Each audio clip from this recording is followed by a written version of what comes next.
ఇక హైదరాబాద్ లోని చందానగర్ ఖజానా జ్యువెలరీస్ లో దోపిడీ దొంగలు బీభత్సం సృష్టించారు. ఈ ఘటన రాష్ట్రంలోని పోలీసుల్ని ఉలిక్కిపడేలా చేసింది.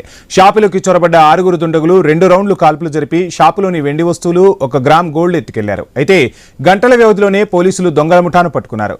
ఈ ఘటనపై రాజాసింగ్ కీలక వ్యాఖ్యలు చేశారు. సీఎం రేవంత్ రెడ్డి దొంగలను అరెస్టు చేయకుండా ఎన్కౌంటర్ చేస్తే బాగుండేది కదా అని తెలిపారు రాజాసింగ్. నగర్ లో ఖజానా జ్యువెలరీ షాప్ లో 6 దొంగలు దోపిడీ చేయనికి ఆ షాప్ లోపలొచ్చి కాల్పులు మరి జరిపి దొంగతనం చేసినారు. కొన్ని వార్తలు నడుస్తున్నాయి, ఆ 6 మందిని అరెస్ట్ చేసుకున్నారు అని. నేను మా ముఖ్యమంత్రి రేవంత్ రెడ్డి గారికి రిక్వెస్ట్ చేయాలనుకుంటున్నాను. ఉత్తరప్రదేశ్ లో ఎవరైనా దొంగతనం చేయనికి మర్డర్ చేయనికి ఇవ్వాలా భయపడుతున్నారు. చాలా మంది దొంగలు జైలు లోపట వెళ్ళిన తర్వాత మా బెల్ కూడా వద్దు, మేము బయటికి కూడా రాము, మేము జైలు లోపటనే ఉంటాము. ఎందుకంటే ఎవరైనా మాఫియా బయటికి వస్తే ఎన్కౌంటర్ అవుతుంది. అంటే యోగి ఆదిత్యనాథ్ గారు ఆ విధంగా ఒక మంచి వాతావరణం ఉత్తరప్రదేశ్ లో తయారు చేసి పెట్టుకున్నారు.